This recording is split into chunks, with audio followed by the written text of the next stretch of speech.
అంటే ఒక్కటి కూడా అలాంటిది కనపడదు మనకి. అవునండి. డెవలప్మెంట్ అంటే మౌలిక వసతుల కల్పన కానీ లేకపోతే పరిశ్రమలు కానీ అవి ఎందుకు జరగలేదు అంటారు? ఎందుకనంటే మౌలికంగా వైఎస్ రాజశేఖర రెడ్డి గారి ఆలోచన విధానానికి ఆయన కుమారుడు ఆలోచన విధానానికి చాలా తేడా ఉంది. మనం జాగ్రత్తగా గనక గమనించి చూచినట్లయితే అసలు వీళ్ళ ఆలోచన పద్ధతే వేరువేరుగా ఉంది. ఉపాధిని పెంచాలి, ఉద్యోగాలు ఇప్పించాలి. ఇప్పుడు మా హైదరాబాద్లో ఉంటున్నాను కదా నేను. మా ఇంటి దగ్గర మా బంధువు ఒక ఆయన ఉన్నాడు. ఆయన ఆంధ్రలో ఉద్యోగం చేసి వచ్చి ఇక్కడ సెటిల్ అయినాడు.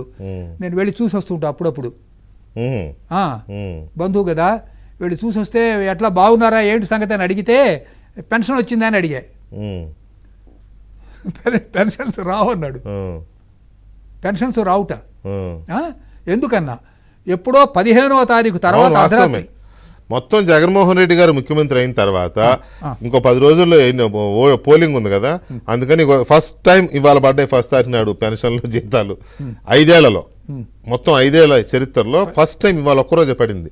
మిగతా అంతా 10వ తేదీ.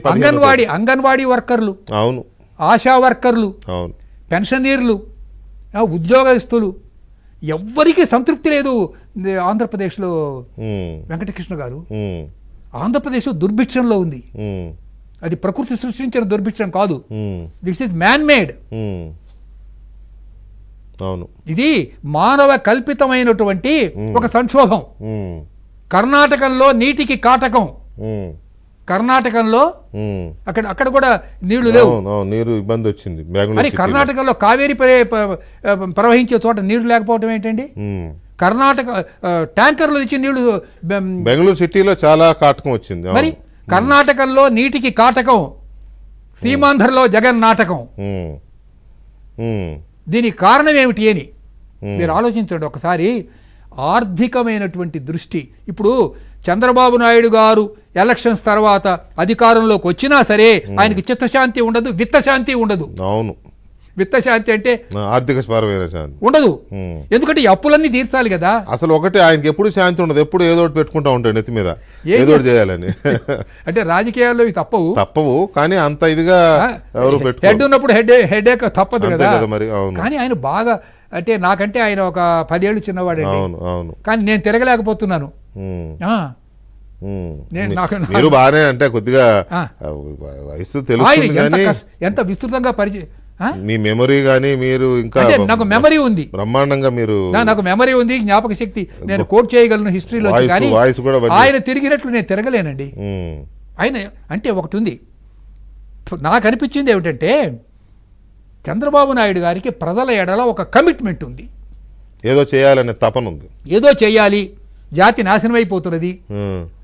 వడ్డిచ్చిన విస్తరి సిద్ధాన్నం.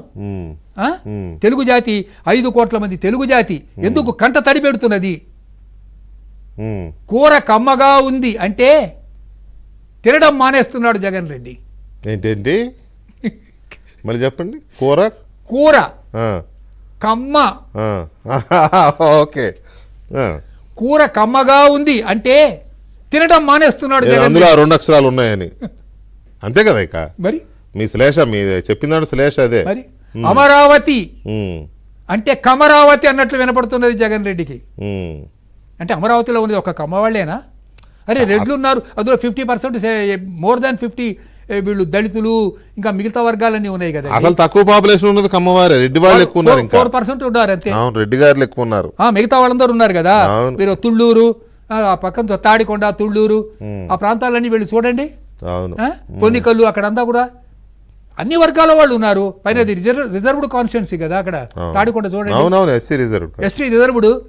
కాబట్టి అంటే ఒక బ్రాండ్ వేశారండి, ఒక కులం అని. నేను అందుకే మీకు ఇందాక మొట్టమొదటి హిస్టరీ చెప్పాను. పద్మనాయకులు అంటే వెలమలు, రెడ్లు,